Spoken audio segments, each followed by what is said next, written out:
Okay. So nakikita niyo na yung screen ko. Yes, sir. Okay, very good. So your next activity is all about Boolean. So last time yung ginawa natin is Boolean pa rin yun. Kasi true or false pa rin yun. So this time, we will complete the formulas ng mga Boolean. I-apply natin. So we have here, yan. Yan, nakikita nyo. I-screenshot nyo to. Screenshot nyo muna.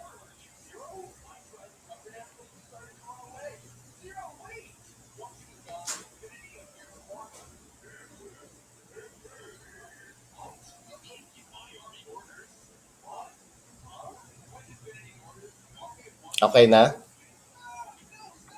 Ayan, o. O, yan. Para kuha-kuha.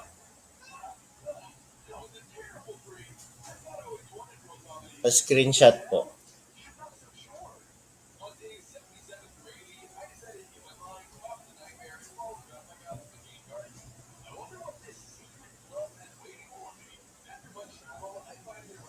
Na-screenshot nyo na? Yes, sir. Okay. Yes. Okay, so makinig kayo So we have here the operator. Then the name. And then yung kanyang example na formula. So we have equal equal or equal to. Ganyan yung kanyang example. And then not equal. So not is exclamation tapos equal. Not equal siya. X is not equal to y. Okay, so not equal siya. Next is greater than. This is the basic. Alam nyo na yan, syempre. Then we have the less than.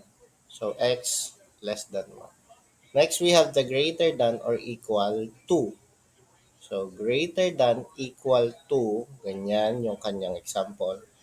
And less than or equal to. Yan. So ito ay sinasagot niya lang is true or false or 0 or 1. Kasi nga sa boolean. Okay? Let's set aside muna.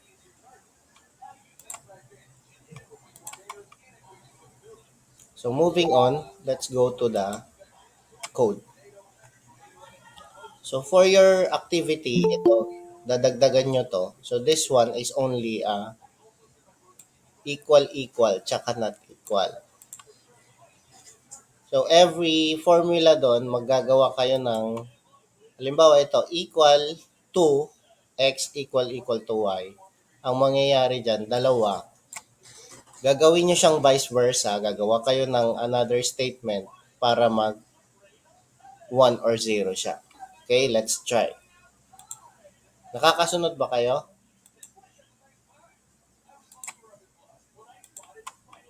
Sa code nyo siya maintindihan. Okay? So let's say x is equal to 5. Ayan. So we have x is equal to 5 and then y is equal to 3. So ito munang variables ang papakilaman natin.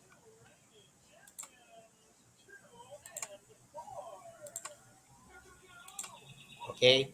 So we have x is equal to 5 and y is equal to 3. So wag niyo muna itong tinitingnan. Dito muna tayo. So sa system, we have your name and then your year and section and course. So let's try if will work yung ating formula. So nag-see out tayo ng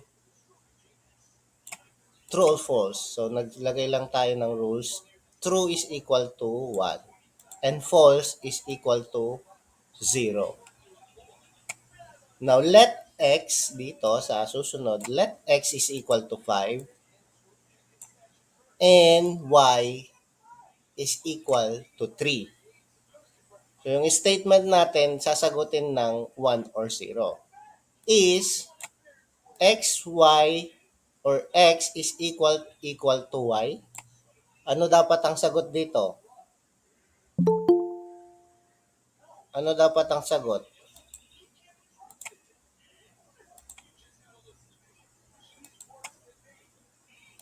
Ang x ba, kung nilagyan natin ng value ng 5 and yung y nilagyan natin ng value ng 3, equals ba sila? Equal ba sila? Sir, no, sir. Okay, so the return 0 or false because 5 is not equal kasi hindi nga sila equal. So ito yung formula. So dapat ang sagot dyan is 0, di ba? Kasi nga hindi sila equal. We have another example is int a is equal to 5 and int b is equal to 5. So the same sila. So let's say let x is equal to 5 and y is equal to 5. So pareha silang value. Is a and b is equal? Pareho ba sila? Yes or no? Yes, sir. Yes. So anong return dito or ano ang ating condition na lalabas? True or false? True. True. True So po. true is 1. Let's let's try. So, compile and then execute. Ay, naka-execute na. Yan. Oops, nag-execute ulit. Wait, nag-overlap siya. So, let's say,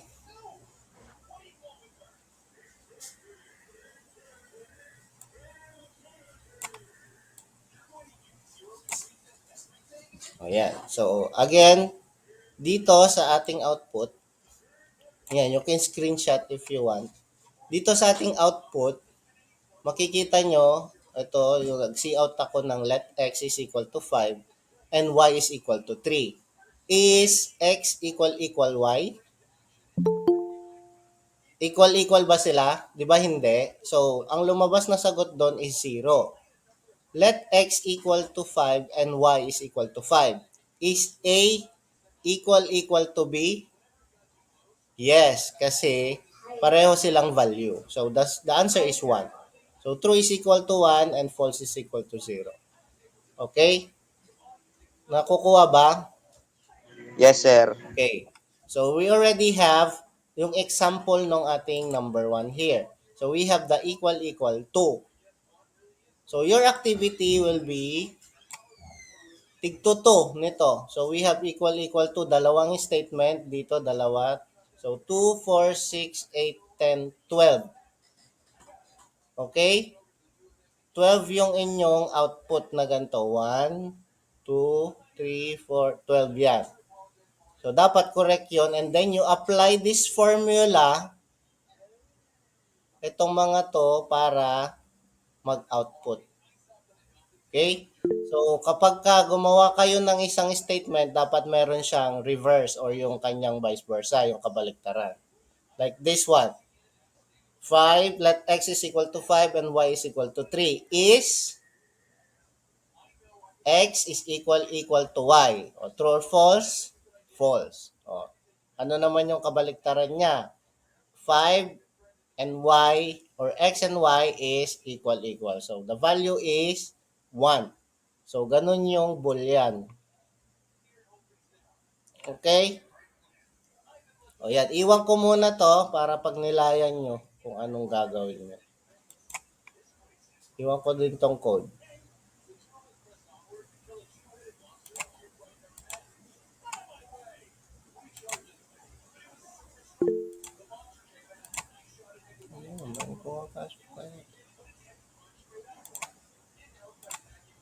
Yes, may tanong si Vincent.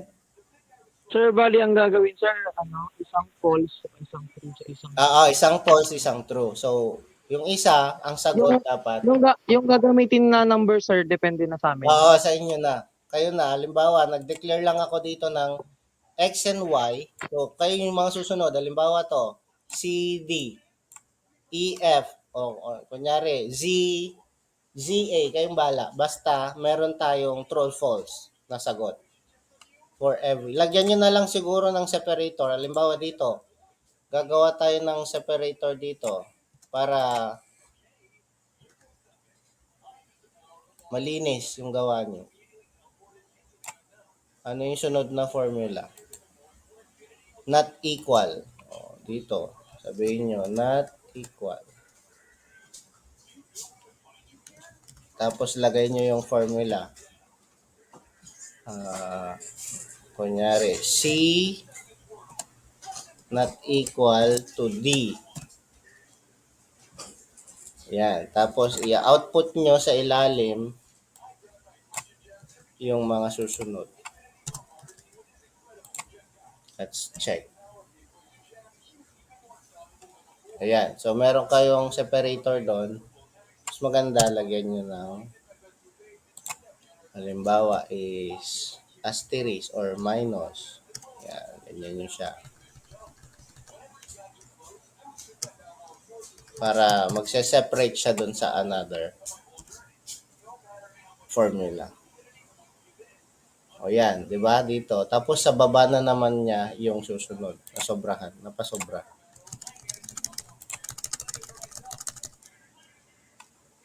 Yan.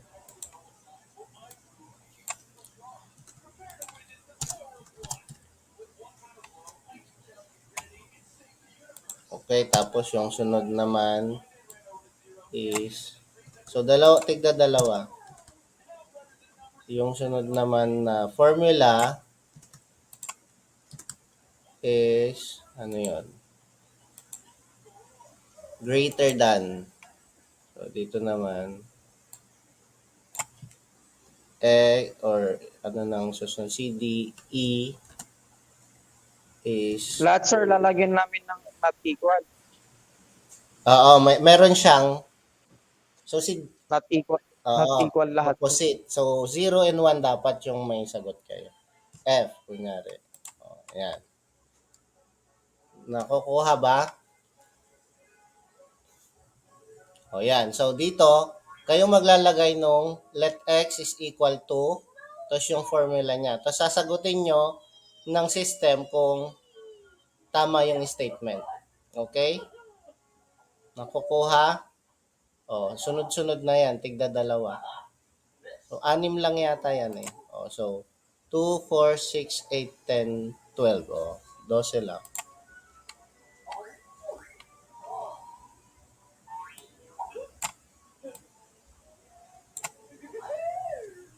Okay?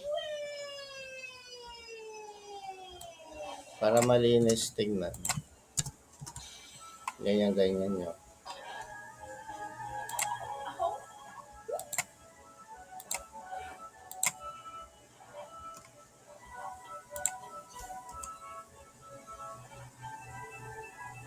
Ayan. O.